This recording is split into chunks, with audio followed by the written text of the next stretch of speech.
Guru Brahma, Guru Vishnu, Guru Devo Maheswaraha, Guru Sakshat Param Brahma, Tasmai Shri Gurave Namaha. Ajnana Timirandhasya, Jnananjana Shalakaya, Chakshurun Militam Yena, Tasmai Shri Gurave Namaha.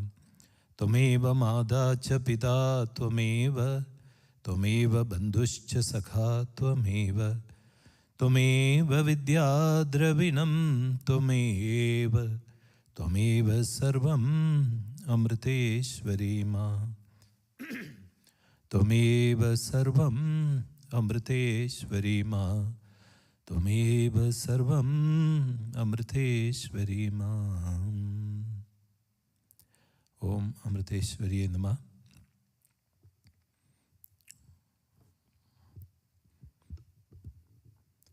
We'll begin with a short meditation. Kindly sit straight. Make sure your vertebral column, spinal column is erect.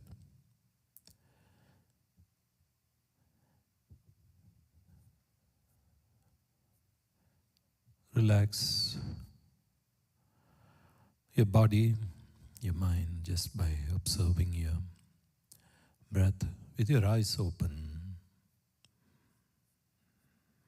And as you start focusing on your breath, you will relax naturally.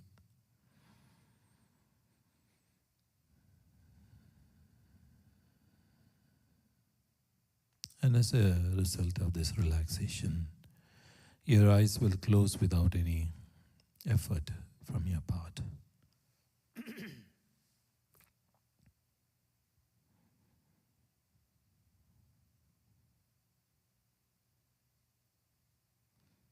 We'll now chant Om 3 times, and as we chant Om, imagine the sound of Om to your eyes from your navel area within you. And visualize the sound rising upwards along your spine. Now take a deep breath, please.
Feel the reverberations of Om, both within and outside of you.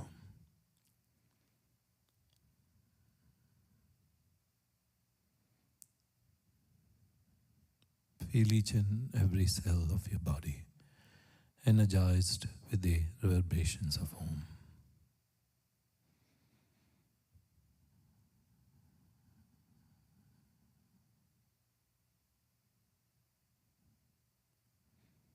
Now, once again, focus your awareness on your breathing. Breathe normally, but with full awareness of each and every inhalation and exhalation.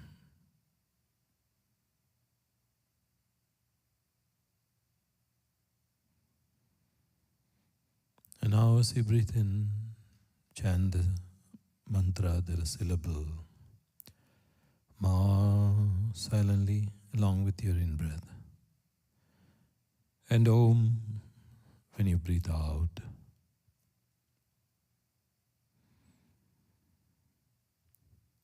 Ma when you breathe in. And Om when you breathe out.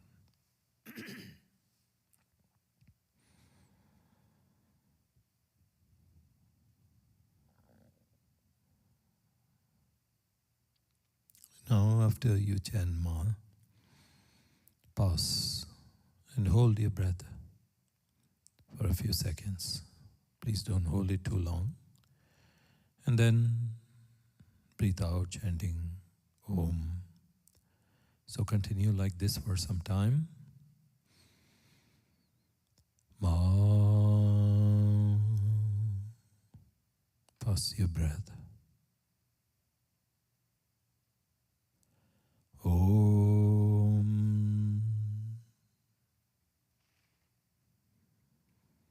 Ma.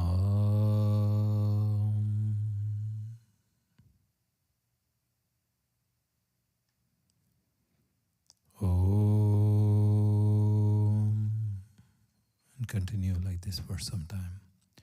You need not do the same amount of time that I did, but just keep a rhythm and continue with that rhythm.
Slowly and slowly,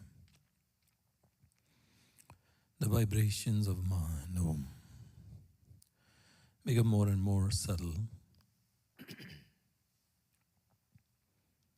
can just feel the vibrations and the physical sound of Ma, and Om dissolves into silence.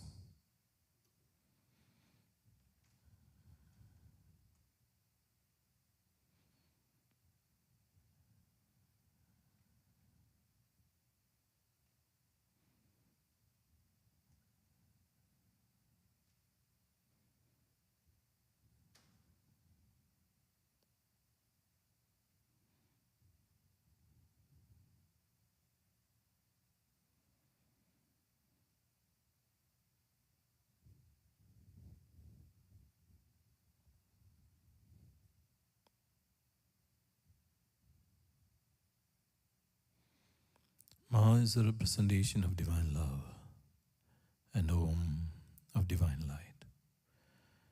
And feel the love and light in your heart, and your heart expanding just like the universe, filling you with bliss, with peace and silence.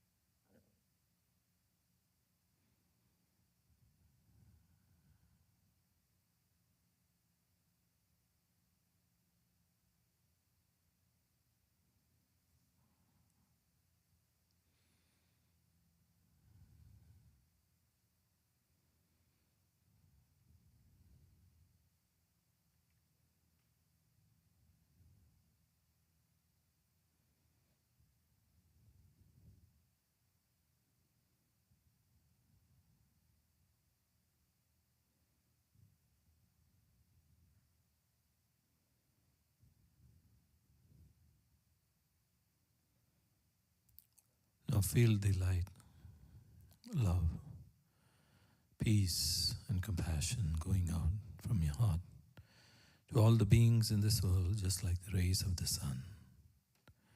And as the light falls on each and every one of them, imagine they also become more loving, more peaceful and more compassionate.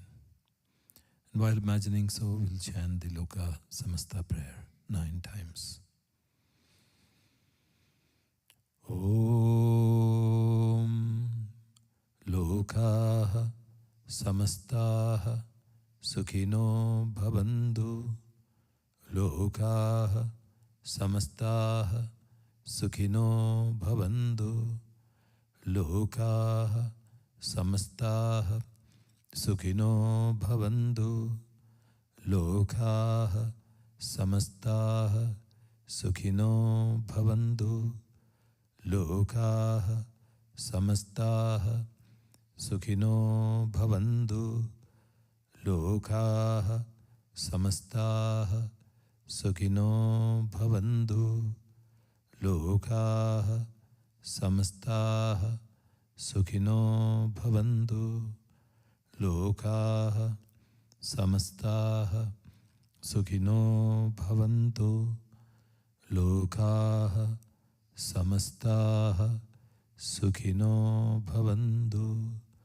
Om Shanti Shanti Shanti. Om Shri Gurubhyo Namaha. Hari Om.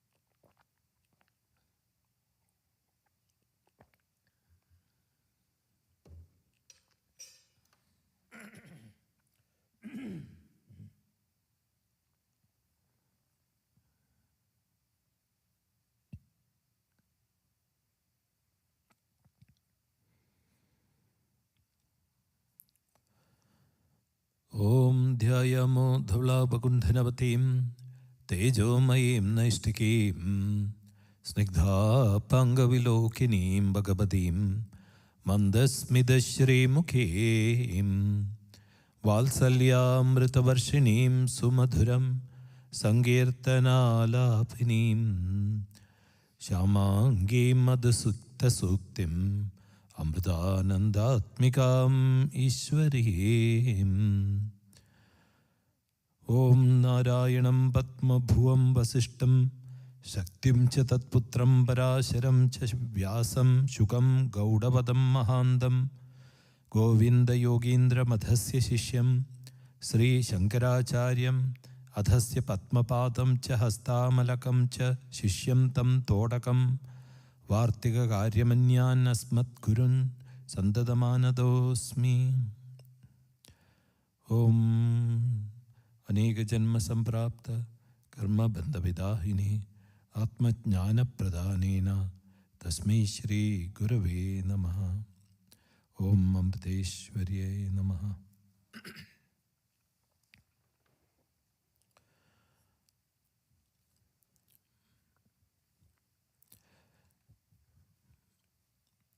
since we are going to have the Guru Purnima webcast from Puri soon, I'm going to shorten this session by at least half an hour so that some of you can get some time in between. So the webcast will start around 8:30 Pacific time, which is 11:30 Eastern Standard Time and 10:30 Central Standard Time. So in the last session, we saw that the gatekeepers of Lord Vishnu, that is, their name was Jaya and Vijaya, was cursed by the four Kumaras, Sanat Kumara, Sananda, Sanatana, and Sanat Kumaran. So these four of them cursed the gatekeepers, Hari and Hara, Jaya, Vijaya. And what happened was when they were cursed, they were also given the boon that they could take innumerable births as devotees and come back to the Vishnu Loka, or they could take 3 births as enemies of the Lord and come back. So naturally, they chose to be the enemies. So we saw that the first birth was Hiranyaksha and Hiranyakashipu. And so now we were discussing the first birth of Jaya Vijaya, which is Hiranya. And after Hiranyaksha died, Hiranyakashipu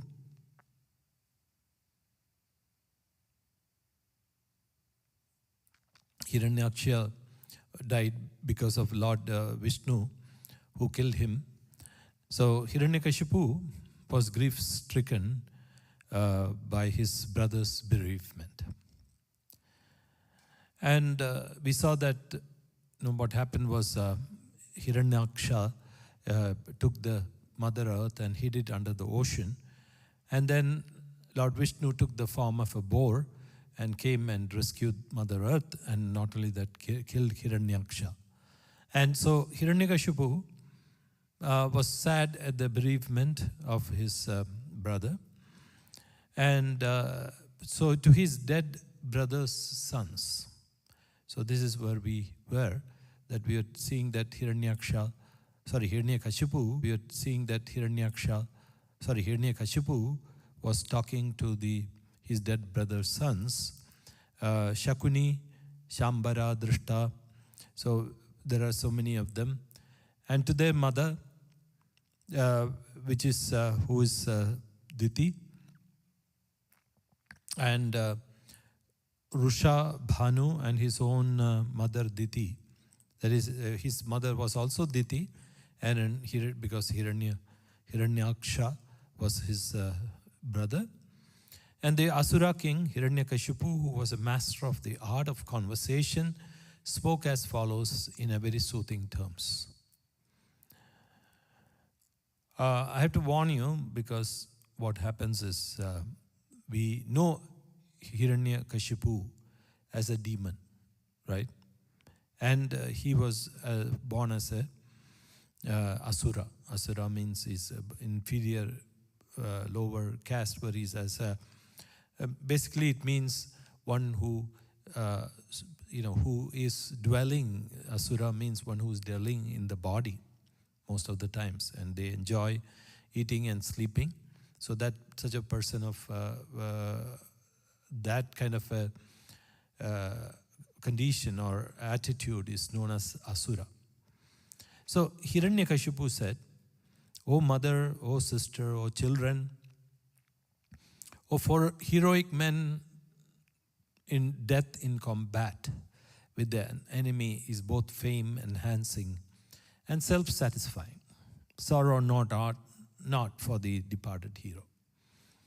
So he's trying to console all the children of his brother, his nephews, his mother, and his sister.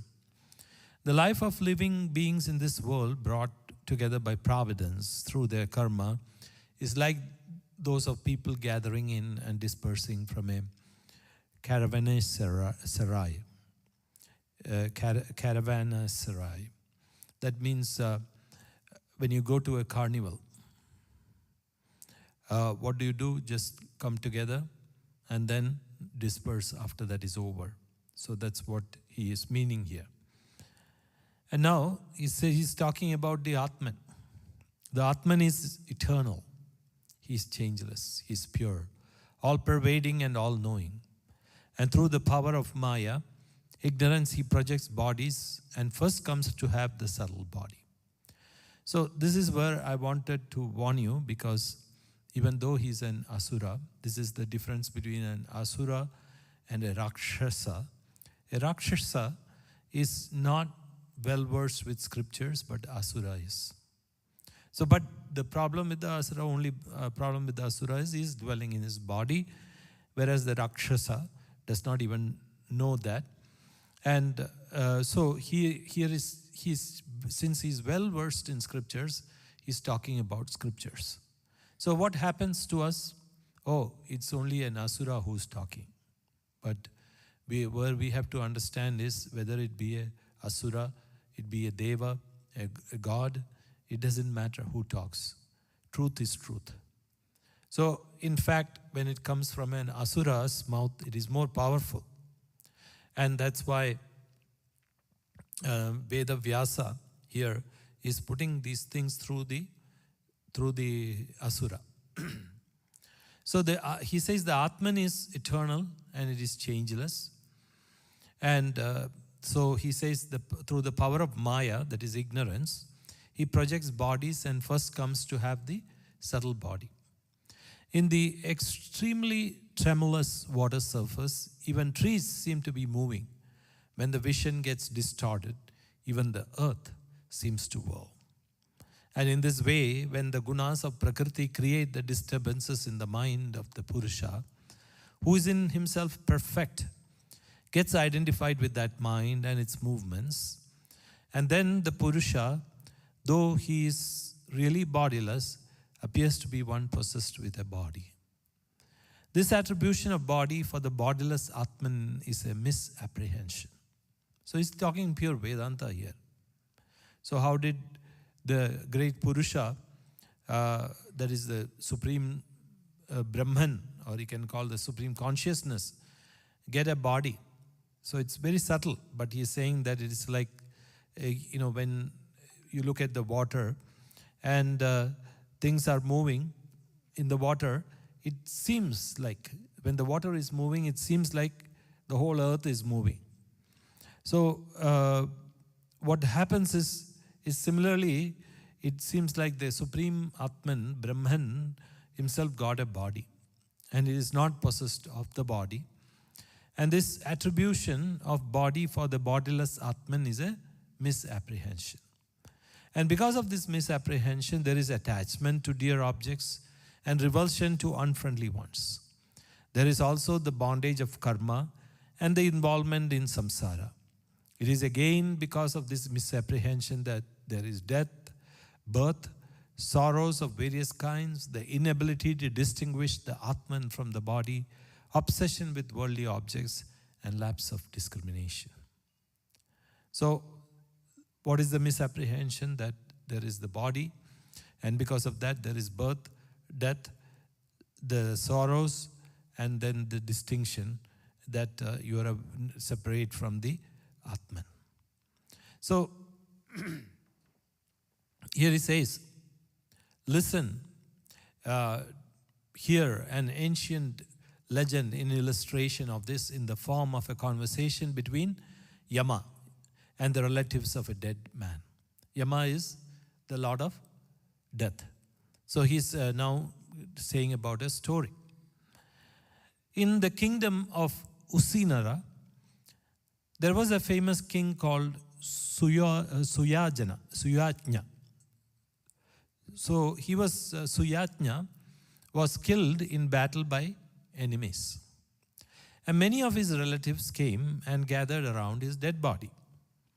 His body was lying in the battlefield, his jewel-studded armor shattered to pieces, his heart pierced through an arrow, his ornaments and garlands all disarrayed, his hair disheveled, his teeth pressing on his lower lip in anger, his eyes mutilated, his face covered with dust, and his arms upholding weapons severed.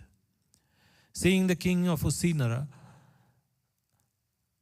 brought to this plight by a cruel providence, his sorrow-stricken wives came and fell at his feet, beating their breast and crying aloud, "Alas, we are undone."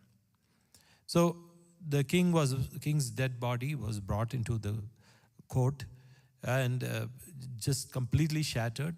So now all his wives come around and start crying. And weeping profusely, they washed the feet of their husband with their tears turned crimson by the saffron powder on their breasts. With their hair and ornaments in disarray, they wept and wailed aloud, stirring pity in the minds of men. They said, "O Lord, our lives, the merciless Brahma, the ordainer of the destiny of all, has chosen to take you away from our sight.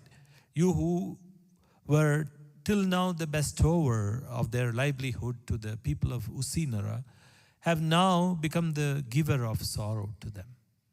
So she's talking about Brahma, the creator. So they are talking about Brahma, the creator, who has mercilessly taken away the life. "O king, how can we live without you, who are the best of our well-wishers and who appreciated our service with gratitude? O hero, permit us to go with you wherever you are, to be by your side as your servitors." So this is how the women are sorrowing. So holding their husband and mourning in this train, they continued to sit there till it was sunset without allowing the body to be cremated. So they were holding on to the husband's body and crying until sunset.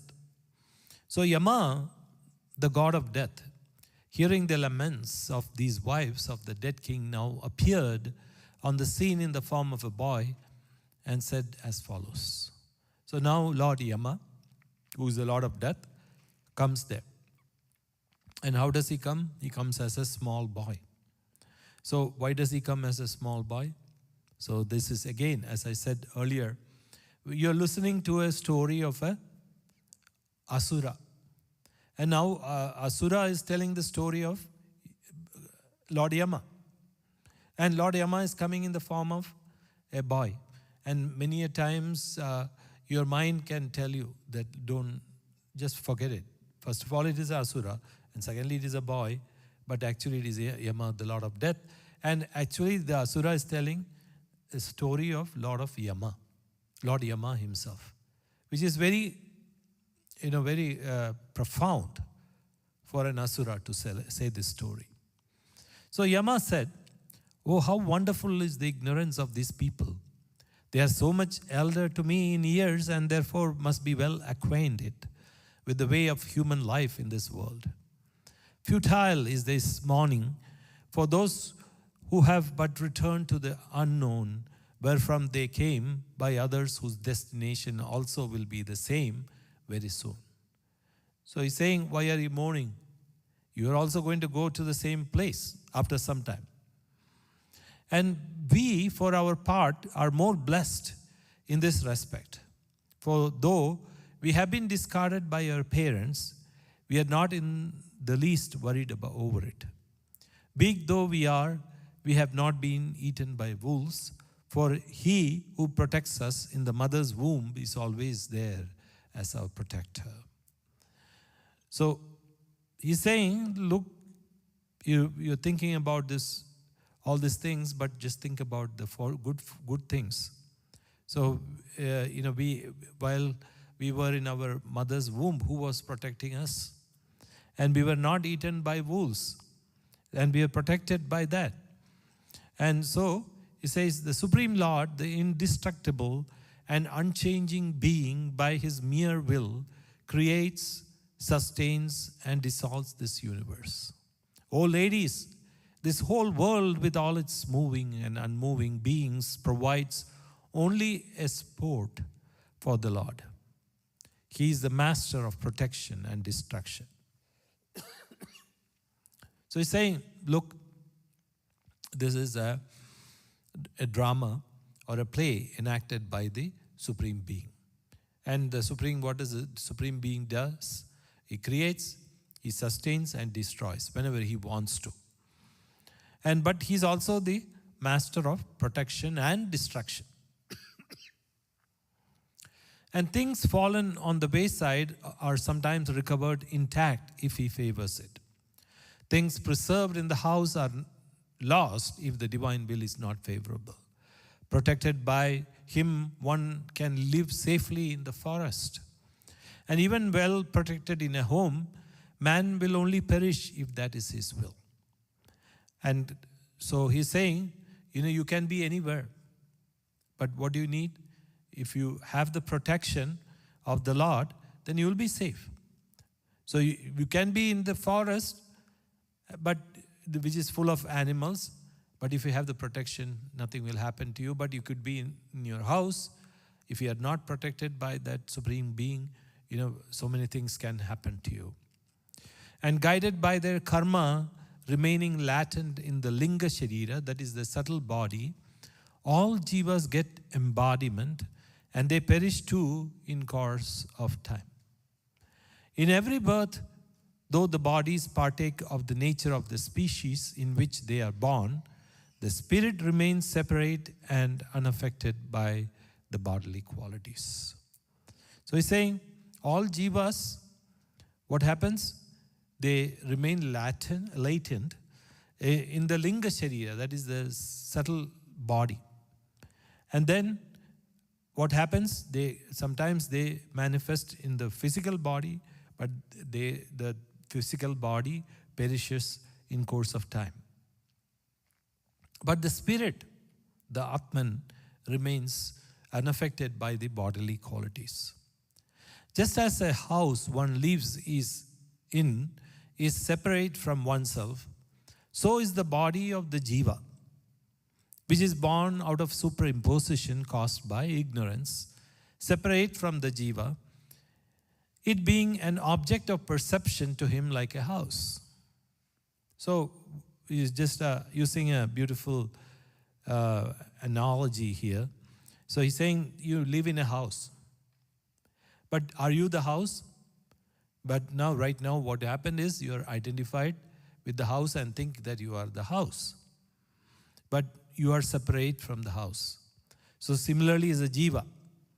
And it's just as bubbles, pots, and ornaments formed of water, earth, and gold respectively perish and dissolve into their elements, so will this body undergo dissolution into elements.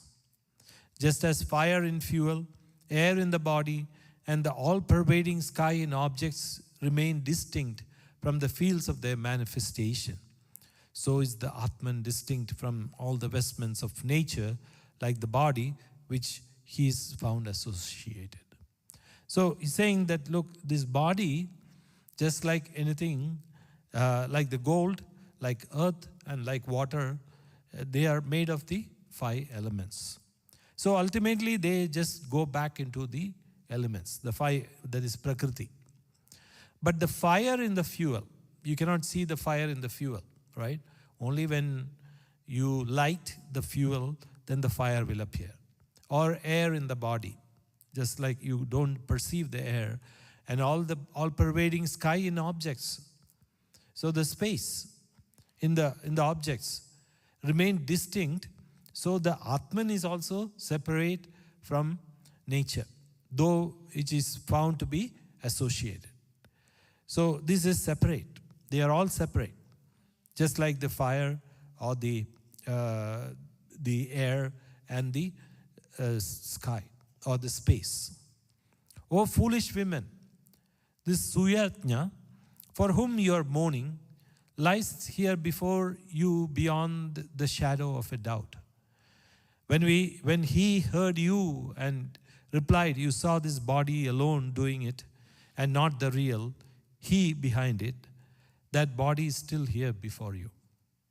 If you identify the principal prana functioning in this body as the one who hears and replies, it is wrong, because the prana and the indriyas are as much unconscious entities as the body itself. It is the spirit, the Atman, associating with the indriyas, prana, body, etc., that makes them conscious entities, and he is distinct from them. So he's saying, look, this Suyatnya, who you are mourning for, is not associated with this body. And if you think it's his body, so then see, his body is lying here. But is there anything in his body? There is no life. So what happens if you identify the principal prana functioning in this body as the one who hears and replies? It's wrong, because you say, because the pranas, that is the breath, the indriyas, the senses, are as much unconscious. Because why? They all are dependent upon the spirit, the Atman. Even just like the body, the indriyas, that is the senses, the pranas, are dependent on this spirit. So the Atman, or the supreme consciousness. So just like the body, they are also, in one sense, they are entities which are just like the body, which is unconscious. But they look like conscious because they have associated themselves with the conscious entity, which is Brahman. So the moment the Brahman or the consciousness goes away, they are all gone. So he says the spirit assumes high and low bodies, formed of elements, senses, mind, etc., and he throws them away also by the exercise of superior power of discrimination. So the spirit assumes high and low bodies formed of elements. And when the time is, what happens when the time is ripe? He just throws them away. Only so long as the Atman is in association with the subtle body, the Linga Sharira, will he have the sufferings and the wailing by ignorance. The acceptance of the reality of the experience of joy and sorrow, as well as of these sense objects that cause them, is as false a mental aberration as accepting the reality of castles in the air and dream experiences. Anything that is experienced as a sense object is false. So he's saying, suppose you take all these experiences that you go through and imagine that they are all real. Then what happens? It is as good as building castles in the air or your dream experiences. So, but in one sense, when you are dreaming, and for example, imagine you're just trying to jump into a running train or a bus, and your heart is beating, you're going to catch hold of the bus or the train, or you're running after somebody. It's real at that time. Your heartbeat goes up and you feel all the tension, and you feel that you're really running behind. But the moment you wake up, what happens? It's all false. So he says, those who know the truth about what is permanent and what is impermanent never grieve for the eternal self or for the impermanent body. For the nature of these things cannot be changed by grief. So one who knows this, so what happens? one who knows the difference between what is permanent and what is impermanent, they don't grieve. Why? Because they know what is permanent, always permanent, and these things are going to go away.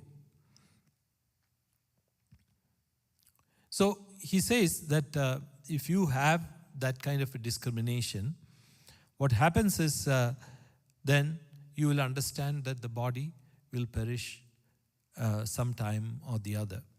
And whatever happens, that is, you cannot change the nature. Because even if you grieve, it's not going to change the nature of the things. The dead person is not going to come back to life. So he says, a hunter, a born killer of birds, once spread his net in the forest and caught several birds, enticing them with baits. A couple of birds of the Kulinga species were moving about that place. The hunter was able to entice the female of that bird couple. As ill luck would have it, the female was entangled in the meshes of the net. Seeing his helpmate sorrowing in that tragic situation and himself helpless to come to her rescue, the male bird, out of love for the other, felt extremely afflicted and began to lament pitiably as follows. Alas, Providence is too cruel. What will he who holds the destiny of all in his hands get by depriving the life of a poor and pitiable female bird that is lamenting for me? Let the God of death take me too, for why should I live on deprived of my wife for the rest of my life and sorrowing for her with half of my body cut away as it were from me? How will I bring up my unfledged young ones motherless as they are? Those hapless chicks of mine will be awaiting the arrival of their mother in their nests. As the Kulinga male bird was thus bemoaning the separation from his wife, the hiding hunter, prompted by the spirit of time, shot an arrow from a distance and killed it. So without any awareness of your own end, you are foolishly mourning over your dead husband. Even if you do so for 100 years, it shall all be in vain. So what is the moral of this story? So the moral of the story, he's saying, Yama Raja, that is the god of death, is saying, this male bird is mourning for the female, but he's going to die before the female. He does not know that.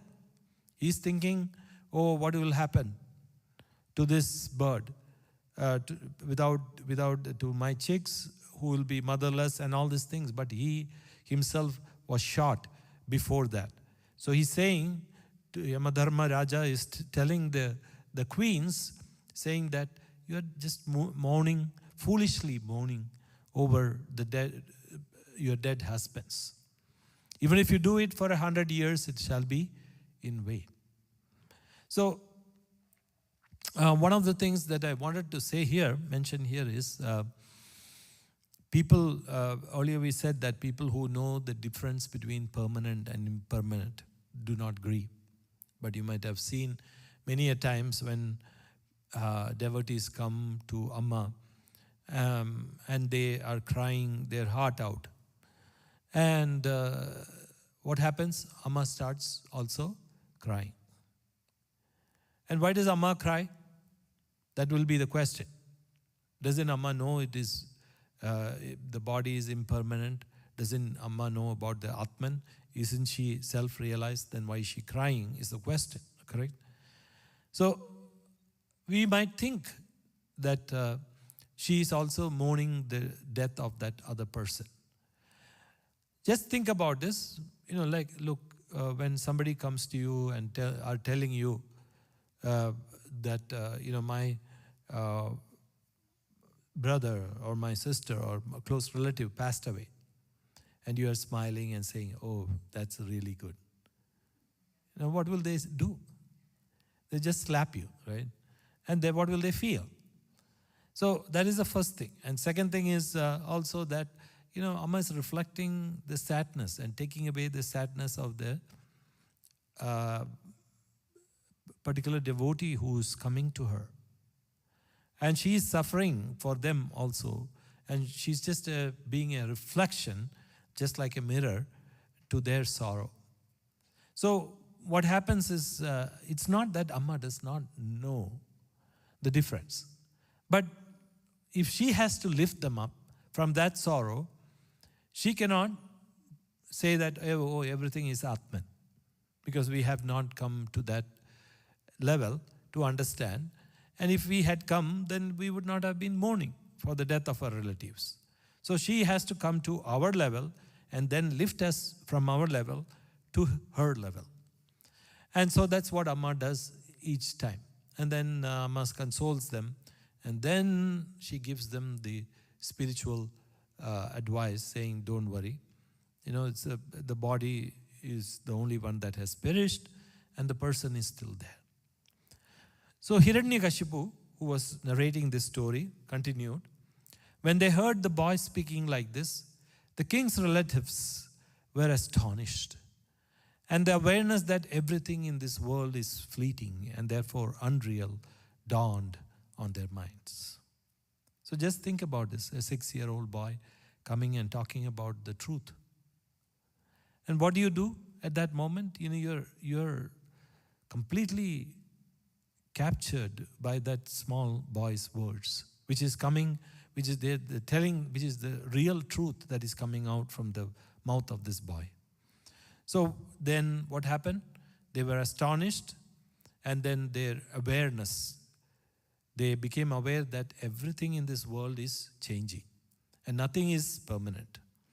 And after instructing them like this, Yama disappeared from sight. The relatives of King Suyatnya then performed his funeral and obsequies connected with it. Therefore, and now he's telling who? Hiranyaksha's relatives, is the children, his wife, his sister, therefore, and his own mother, Diti. Therefore, you should entertain no sorrow about yourself and others. Apart from the ignorance born sense of distinction made by creatures between self and others, who in reality is the self, and who the other, who is really one's own, and who of the others. So hearing this, what you have to do? So he's saying, therefore entertain no sorrow, and because of the ignorance born from the distinction made by creatures between themselves and others. And who actually, what are others? In reality, it is only the self. It is only ourselves. And then, who is one's own? And who are others? There is no other. There is no own also. Everything is ourselves. And Narada said, hearing these words of the Daitya king Hiranyakashipu. And now, what is Narada? Where does Narada come? Narada is explaining this story to King Yudhishthira. So that is where Narada came. And Narada said, hearing these words of the Daitya king, that is the Asura king, Hiranyakashipu, Diti, along with her daughter-in-law, gave up grief for her dead son and fixed her mind on spiritual verities. So we will end here saying that, so with this, that Lord Sage Narada was saying that when they heard about the spiritual truths enunciated through this, they gave up their sorrow. And so this is we have to understand, this is the only remedy for all sorrows in this life. Whatever you may try to do, as you can see, whatever way you can do, you have to have that jnanam, that knowledge. And once you have that knowledge, then what happens? The sorrow goes away. So without the knowledge, you can be sorrowful the rest of your lives. So that happens to many people, right? When they lose their near and dear ones, they can lament for the rest of their lives and think about the death and why did this happen to me, and why did it not, why God was so cruel. Or they can think about saying that, they should have lived for long, or I could have died for them. So this is all such subtle karma which we cannot understand, and which we will not be able to understand also. So instead of lamenting, because that's not going to be a solution for any of our problems, if we understand the spiritual truth that this is the nature of creation, of prakriti, of and nature of nature, you can say. So this is where there is creation, sustenance, and destruction. So these three things is going to happen, and nobody can change these laws. And only one thing is accepting them as they are. As Amma says, accept the laws of nature. So one of the things that what she said during her birthday was accept the laws of nature. So once we accept, then we will be much in peace, and we will have the understanding of what is really happening. Because in one sense, when we are lamenting, when we are crying, it's as though we are just dreaming, having a bad dream and shouting, help me, help me. And or like a lion is about to pounce upon you in your dream, and what happens? You're shouting, oh, please help me, the lion is going to eat me soon. So what is the solution? If you are dreaming that a lion is going to eat you, the only solution is to wake up. So similarly, the solution to these problems in life is to wake up to that reality, the highest reality, and understand that we are also in a bigger dream. So may during this Guru Purnima, Amma give us the understanding that that we are all dreaming, and we are in this world of dream, and may Amma wake us up as quickly as we put effort. Om Amriteshwariye Namah.